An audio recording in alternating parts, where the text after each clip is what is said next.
Yo, antes de abrir la palabra, en el día de hoy, le puse como título a este pasaje Incomparable Gracia. El terapeuta familiar, Paul Faulkner, cuenta una historia acerca de un hombre. Y dice que este hombre había decidido adoptar un adolescente. Y muchos cuestionaron esta decisión porque ella era mentirosa, era rebelde, era destructora.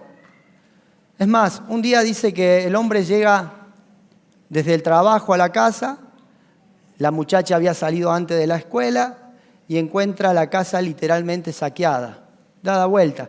Había estado buscando dinero y cuando el hombre llega, la niña ya no está más, la adolescente. Él le cuenta esto a sus familiares, a sus amigos, y muchos coinciden en lo que le dicen. Y le dicen, mirá, dice, ¿por qué no das de baja todo el papelerío? ¿Por qué no renunciás a esto y dejás de lado la adopción? Es más, le dicen ellos, la verdad es que ella no es tu hija. Y este hombre le responde, sí, yo sé que ella no es mi hija, pero yo le dije que lo era. O sea, él había pactado algo con esta muchacha, más allá de la desobediencia, más allá de cómo era ella. Y él había dicho que iba a ser su padre. Ahora, cuando nosotros vamos a la Escritura, vemos que el actuar de Dios, la manera de obrar de Dios con nosotros es esta manera. La palabra de Dios dice que Dios nos quiere adoptar como sus hijos. Y no importa cómo seamos nosotros. No importa si hemos sido rebeldes, si hemos vivido alejado de Él. No importa el comportamiento que hayamos tenido. ¿Por qué? Porque el amor de Dios no depende de nosotros, sino que el amor de Dios depende de Dios. O sea, Dios nos ama por lo que Él es, porque la esencia de Dios es amor, más allá de lo que nosotros seamos. Ahora, ¿y por qué te puedo asegurar esto? Bueno, porque lo dice la palabra de Dios. Mirá lo que dice Romanos 5:8. Dice así, mas Dios muestra su amor para con nosotros en que siendo aún pecadores, Cristo murió por nosotros. Lo que está diciendo Romanos es que Dios nos vio que estábamos perdidos, Dios vio que nosotros nos habíamos alejado de Él, que habíamos pecado, que nos habíamos equivocado y que estábamos escondidos de Él. Ahora, más allá de nuestro comportamiento, dice Romanos que Él idea un plan, el Señor idea un plan y ese plan involucra a Cristo y envía a Cristo a la tierra a morir por nuestros pecados. O sea, Dios nos ama y nos está buscando. Y no importa lo que nosotros somos, no importa el comportamiento que nosotros hayamos tenido. Él nos busca porque quiere que mediante el cuerpo y la sangre de Cristo vos vuelvas a ser parte de su familia. Él te pensó, dice la Escritura, Él te creó, Él te dio forma ¿para qué? Para que seas su hijo. Pero el pecado te alejó. Y entonces Él ahora te fue a buscar y te fue a buscar mediante la sangre de Cristo. Eso es el amor. Eso es lo que Dios hace por nosotros. Ahora, ¿por qué Dios quiere traerte de nuevo a su familia? ¿Porque Dios te necesita? No, Dios no te necesita. ¿Porque vos o yo lo merecemos? No, no lo merecemos. Si no te vuelvo a recordar lo que te dije antes. Dios te quiere en su familia simplemente porque Dios te ama. Ahora, qué difícil de entender, ¿no? Qué difícil de entender y de explicar es este amor de parte de Dios hacia nosotros, un amor incondicional, un amor que está fuera de nuestro alcance, porque nosotros no somos así. Bueno, este amor que Dios tiene hacia nosotros, ¿sabes? En la palabra de Dios es lo que se conoce como gracia. La verdad que te podría definir gracia de distintas maneras y tal vez de una forma mucho más contundente a esta, pero lo quise hacer simple para ver si vos lo podés memorizar y te lo podés llevar. ¿Qué es la gracia? La gracia de Dios es que Dios hace algo por nosotros que no lo merecemos, que no lo ganamos y que nunca lo vamos a poder pagar. Cuando vos vas a la Escritura, a la palabra de Dios, encontrás varios ejemplos de lo que es esta gracia de Dios. Y yo hoy quiero abrir la palabra e ir a uno de esos ejemplos en el Antiguo Testamento, que a mi entender creo que es el ejemplo, el mejor ejemplo de lo que es la gracia de Dios en todo el Antiguo Testamento. Yo te invito a que vos los busques si tenés tu Biblia, y que vayas al libro de 2 Samuel, en el capítulo 9, y allí vamos a leer desde el versículo 1 al 8. Si tenés la Biblia, búscalo, y si no, podés seguir la lectura aquí en la pantalla. 2 Samuel capítulo 9, versículo 1, dice así. Dijo David: ¿ha quedado alguno de la casa de Saúl a quien haga yo misericordia por amor de Jonatán? Y había un siervo de la casa de Saúl que se llamaba Siba, al cual llamaron para que viniese a David. Y el rey le dijo: ¿eres tú Siba? Y él respondió: tu siervo. El rey le dijo: ¿no ha quedado nadie de la casa de Saúl a quien haga yo misericordia de Dios? Y Siba respondió al rey: aún ha quedado un hijo de Jonatán, lisiado de los pies. Entonces el rey le preguntó: ¿dónde está? Y Siba respondió al rey: he aquí, está en casa de Maquir, hijo de Amiel, en Lodebar. Entonces envió el rey David y le trajo de la casa de Maquir, hijo de Amiel, en Lodebar. Y vino Mefiboset, hijo de Jonatán, hijo de Saúl, a David, y se postró sobre su rostro e hizo reverencia. Y dijo David: Mefiboset. Y él respondió: he aquí tu siervo. Y le dijo David: no tengas temor, porque yo a la verdad haré contigo misericordia por amor de Jonatán, tu padre, y te devolveré todas las tierras de Saúl, tu padre, y tú comerás siempre a mi mesa. Y él, inclinándose, dijo: ¿quién es tu siervo para que mires a un perro muerto como yo? Qué pasaje maravilloso. Ahora, yo quiero que por un instante podamos meternos en el contexto de lo que está sucediendo. ¿Cuál es el contexto histórico? ¿Qué es lo que está viviendo Israel y específicamente David, que es uno de los personajes centrales de esta historia? Mirá, en este momento ya han pasado aproximadamente unos 20 años desde que David llegó al trono de Israel. Dios usó a David y de esa manera bendijo al pueblo de Israel. Es más, para este tiempo, el territorio de Israel creció aproximadamente 10 veces su superficie. Todas las batallas, escuchá bien, que hasta acá tuvo el pueblo de Israel, en todas las batallas salieron victoriosos, no conocieron la derrota. Y ahora, cuando David recuerda esto, es un tiempo de paz en el reino de Israel y un tiempo de paz en la vida de David. ¿Por qué? Porque ya no hay más enemigos, porque los derrotaron a todos y entonces Israel está en paz. El pueblo está agradecido con David porque su líder los ha llevado a la victoria. Ha engrandecido el reino. Dios lo ha usado. Es más, la casa de David está en paz, porque hasta acá nadie se rebeló contra David. David puede disfrutar de la paz con su familia, con sus hijos. O sea, que este es el tiempo. Es esas primaveras de la vida que nos gusta estar. Viste que por ahí llegan, hay veces que hay tormentas, hay tiempos difíciles, David los tuvo, Pero ahora estaba en una primavera, un tiempo de paz.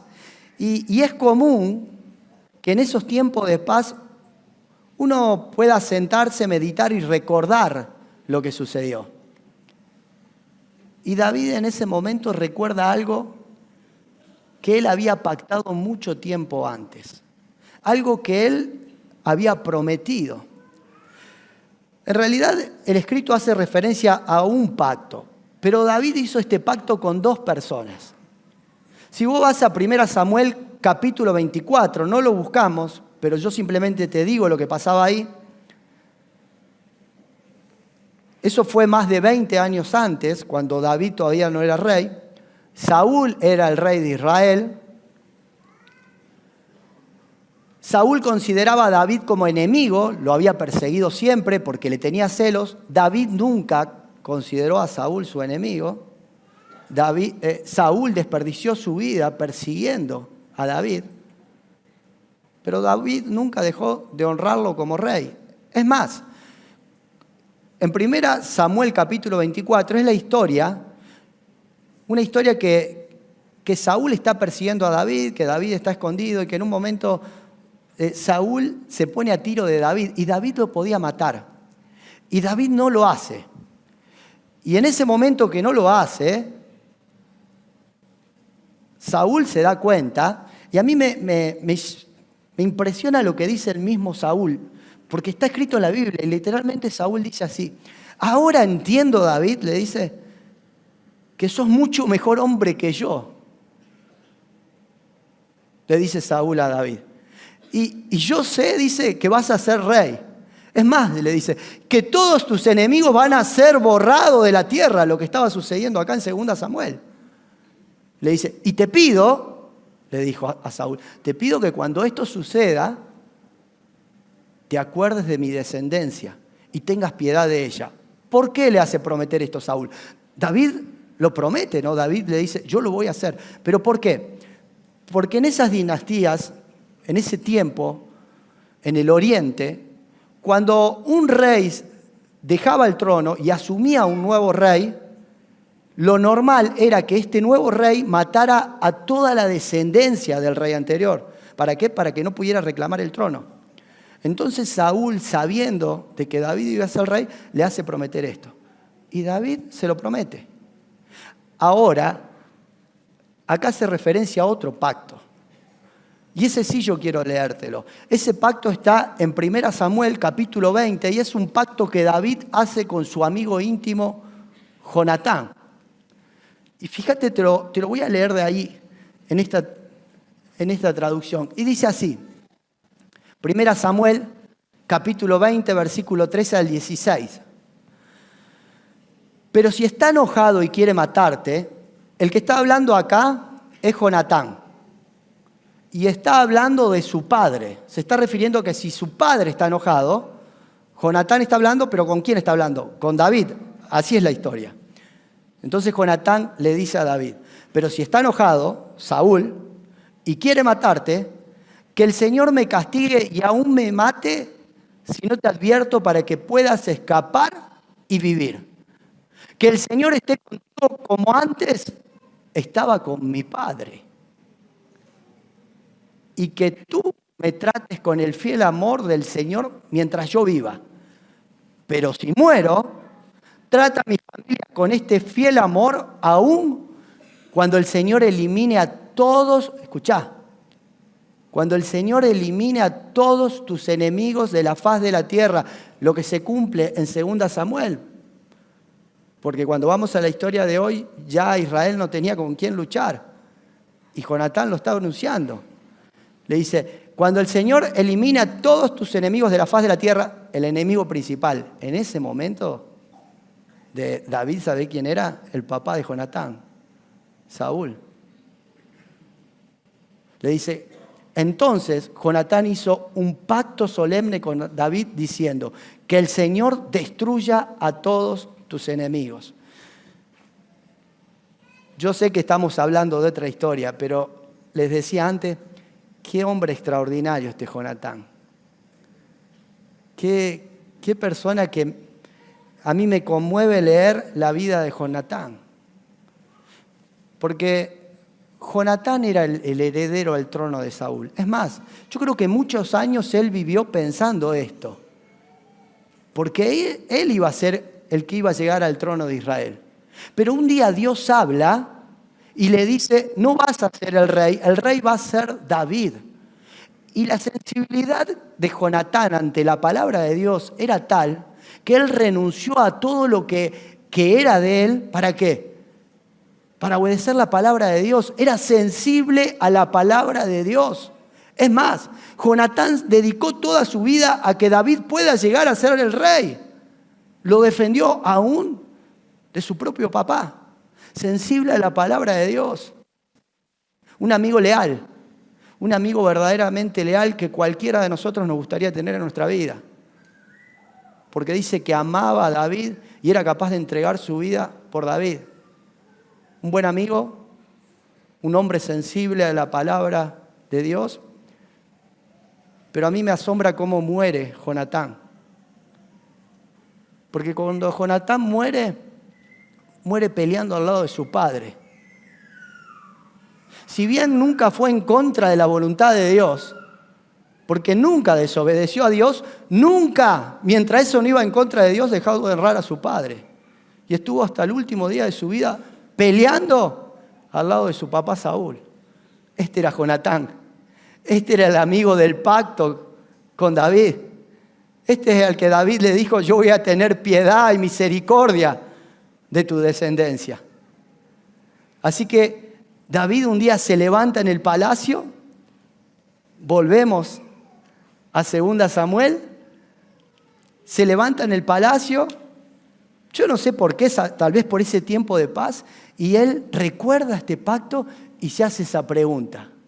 Versículo 1. Y dijo David, ¿ha quedado alguno de la casa de Saúl a quien haga yo misericordia por amor de Jonatán?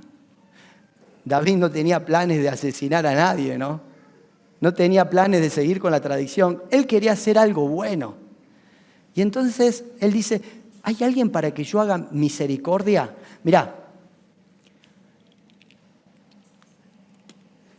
hay otras versiones que dicen, ¿hay alguien que yo pueda mostrar bondad, que pueda beneficiar, que pueda ayudar? La Reina Valera dice misericordia.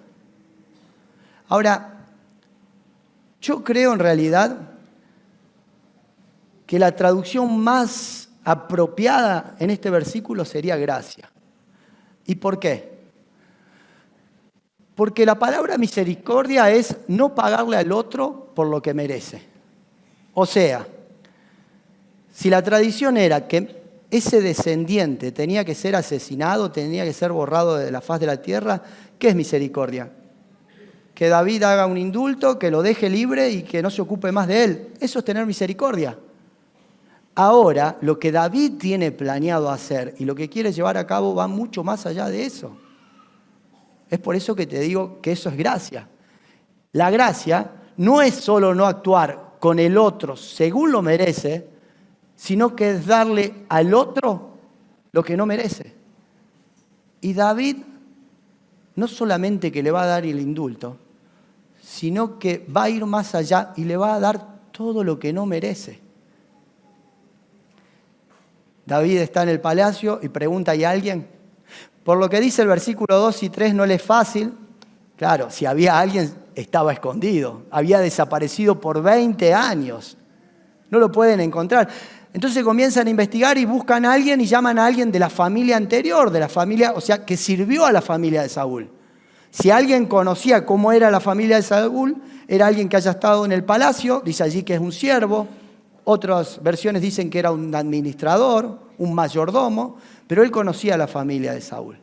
Y entonces van delante de Siba y le preguntan a Siba, David lo trae y le pregunta, ¿hay alguien? ¿Hay alguien que yo quiero hacer misericordia de él? Y entonces Siba responde afirmativamente. Y Siba le dice, versículo 3, aún ha quedado un hijo de Jonatán, lisiado de los pies.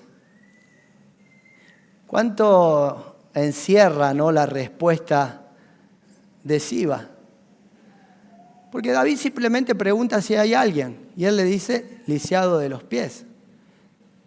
David no pregunta si hay alguien hábil, alguien fuerte, alguien lindo, alguien apuesto, si hay alguien preparado. David no pregunta nada de eso. Simplemente pregunta si hay alguien. Y Siba dice, sí, un hijo de Jonatán, ni siquiera le da el nombre cuando vos lees el pasaje hasta acá,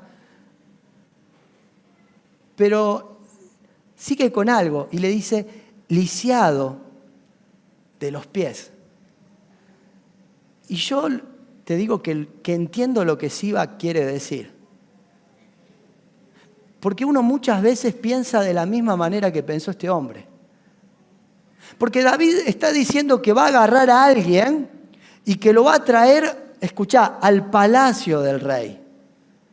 Y Siba sabía cómo era el palacio del rey, estuvo muchos años ahí. Y vos imaginate cómo es el palacio del rey. En el palacio del rey es todo lindo. Hasta la gente que está es linda. Están los hijos del rey, cada uno cumple su función. Hay asesores del rey, entran y salen los generales valientes del ejército del rey. Están los criados, todos tienen algo que hacer.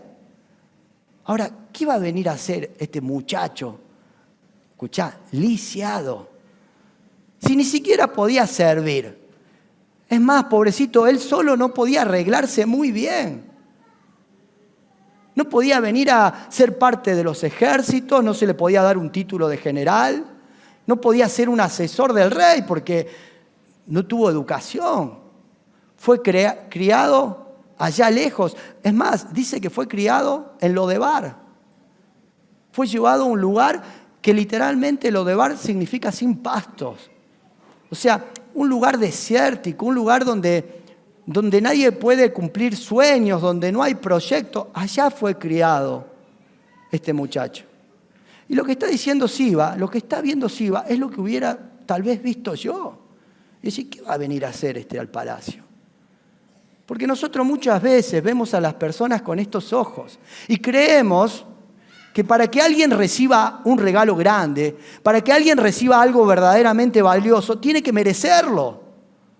Tiene que ganárselo. No entendemos muy bien ese concepto de gracia. Si va a ir al palacio, tiene que tener un porqué. Entonces Siba dice, no, pará, ¿qué va a hacer este tipo acá? Pensalo bien, David. Pensalo bien. Vamos a buscar por otro lado. Tal vez encontremos algún otro que esté más capacitado. Pero este es lisiado. Un paréntesis breve. ¿Sabés cómo quedó lisiado este muchacho? Más de 20 años antes, cuando el abuelo de este muchacho era rey todavía y estaba peleando una batalla contra los filisteos, estaba con sus tres hijos, allí estaba Jonatán, que te dije, estaban peleando y allí muere Saúl, mueren los tres hijos, o sea, muere el abuelo de este muchachito y muere el papá de este muchachito y mueren los tíos de este muchachito. Entonces, ¿qué pasa? Como no hay, el rey murió, no hay herederos, va a haber un nuevo rey, la noticia llega al palacio, este muchachito tiene 5 años en ese entonces, está jugando, no entiende nada, está desprotegido, siempre se divirtió ahí, siempre la pasó bien, y ahora llega la noticia de que han muerto toda la familia real en la batalla, y dice, va a haber un nuevo rey. Y entonces entra la desesperación en el palacio, y todos comienzan a correr, y cada uno es, sálvese quien pueda. Pero hay alguien que quería, que amaba a ese nenito de 5 años, alguien que lo había cuidado, que dice que era la niñera, la nodriza, que siempre se había encargado de él, y entonces en lo que primero piensa es en ese nene. Y va y agarra, lo toma en brazos, y algo tiene que hacer, y está desesperada, y sale corriendo con... Pobrecita, no sé qué habrá sentido esa muchacha el resto de su vida, que ese nene se le cae y dice que se lastima los 2 pies, y queda así, lisiado. Y es así como va a parar a Lodebar, dice, a la casa de Maquir. ¿Por qué lo llevan allá? Porque quieren ocultarlo. Porque allá nadie va a ir, porque a nadie le interesa un lugar donde no hay proyección, donde no se pueden cumplir sueños. Nadie iba del reino, nadie iba del ejército, nadie iba del palacio a Lodebar. Entonces allá fue a pasar desapercibido. Y pasó desapercibido. 20 años vivió en Lodebar sin que nadie supiera de él. Pero ahora el rey, la persona más importante, David, dice, ¿hay alguien? Y Siba dice, sí, hay alguien, pero es lisiado.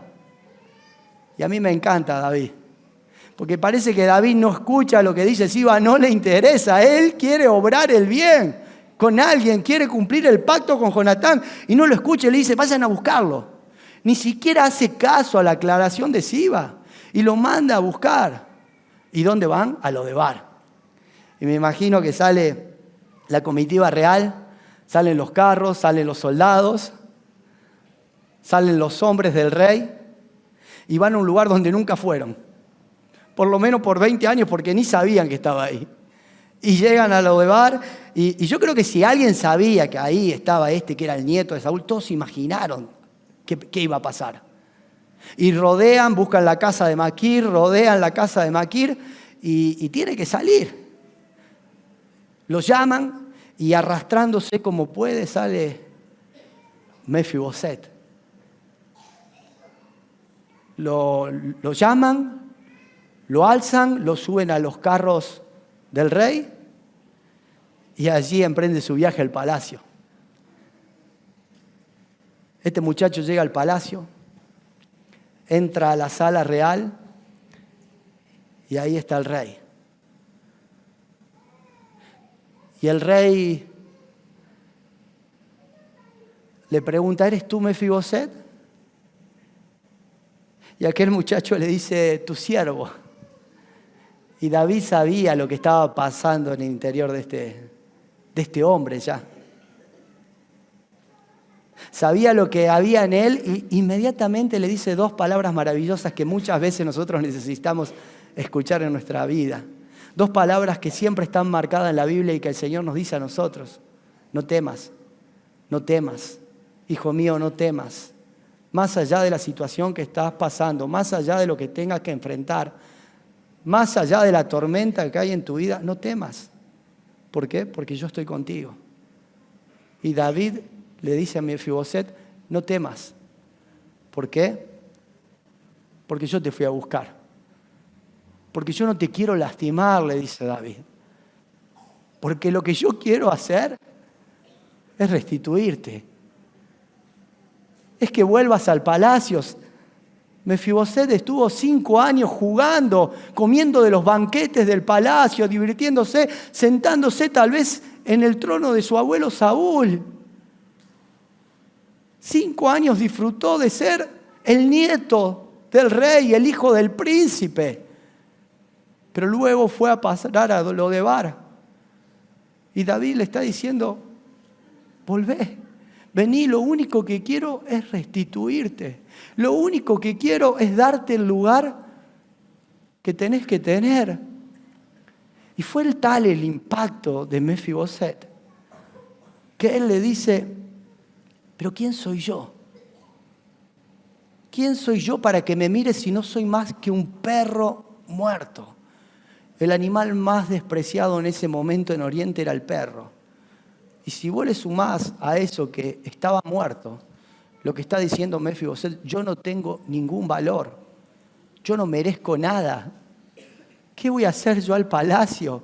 ¿Pero por qué vas a hacer esto por mí?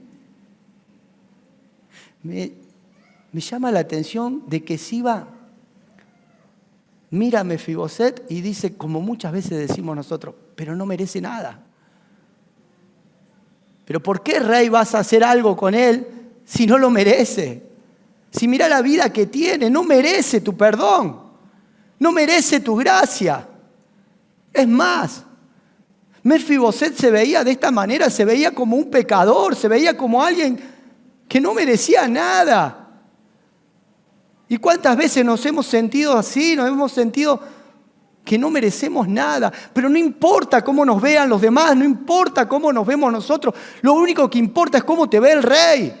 Y lo único que importaba es cómo lo veía David. Y David Lo veía como un hijo más. David lo quería restituir y David lo quería traer de nuevo al palacio. Y le dijo, y vos vas a comer todos los días a mi mesa. Vos vas a ser uno de mis hijos. ¿Sabés por qué no se preocupó de qué tarea podía ocupar? ¿De qué iba a hacer? ¿De qué servicio iba a prestar? Porque la idea de David no era que él venga a servir al palacio. La idea de David es que él venga a ser un hijo, que sea parte de sus hijos y con eso alcanzaba. Ahora, ¿vos creés que en ese día Mefiboset no entendió lo que era la gracia? Yo estoy seguro que sí. Yo estoy seguro que él entendió lo que es la gracia y que la gracia se derrame sobre él. Ahora me pregunto y te pregunto, ¿vos entendiste lo que es la gracia? ¿Vos pudiste experimentar la gracia de Dios en tu vida? Esta es la historia más linda acerca de la gracia en el Antiguo Testamento. Pero hay una mayor en el Nuevo Testamento y es la historia de Cristo. Es la historia que vamos a recordar dentro de un rato en el pan y el vino.